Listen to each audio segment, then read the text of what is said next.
After being sold to the empire as a discarded pawn in a political marriage, her talent gradually began to show. Not only could she greatly amplify the magic of those around her, she also carried the blessing of a saint, which could prevent monsters from appearing across an entire territory. But just recently, Lisa was completely unaware. When she first met the empire's second prince, Edward, she thought her life would surely be worse than before. But unexpectedly, Edward, rumored to be violent by nature, turned out to be surprisingly easy to get along with. When she felt carsick, he would open the window for fresh air and order the soldiers to slow down the carriage. He also considered that Lisa had already traveled a long distance once before, so he camped before nightfall to let her rest. But what no one expected was that the kingdom's border security was extremely poor. Bandits dared to attack the fully armed imperial army directly. A fierce battle broke out immediately. Although they managed to stop those approaching the carriage, there were many archers in the distance. Lisa's carriage was riddled with arrows. This terrified Lisa, who had never left her territory, into hiding in a corner. She thought she was surely going to die this time, but Edward rushed in and rescued her. Edward immediately apologized. He had just released magic to clear the surrounding bandits, but the spell suddenly went out of control and affected the carriage. After placing Lisa in a safe spot,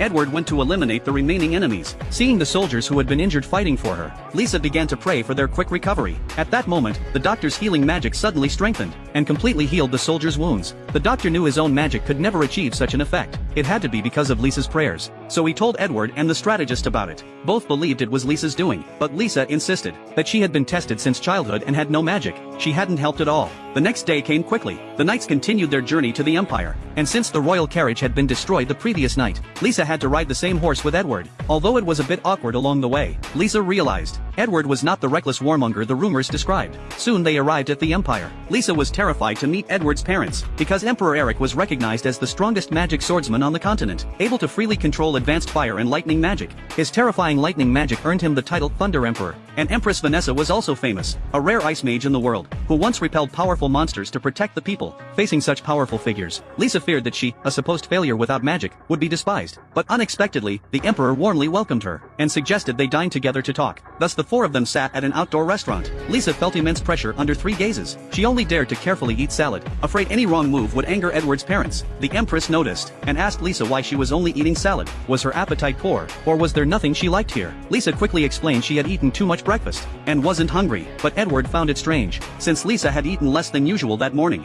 Lisa froze instantly, thinking she would be scolded, but the empress instead showed concern for her feelings. If anything was not to her liking, she should just tell them. They would immediately improve it. The emperor agreed. After all, they were about to become family. There was no need to be polite. She could speak freely. Lisa was moved by their words. She realized she was facing such gentle people, yet she had been afraid, so she admitted she was simply nervous under their gaze. Edward laughed on the spot. It turned out his parents had been watching Lisa the whole time. The emperor said, such a cute child, was about to become their daughter-in-law. Of course he wanted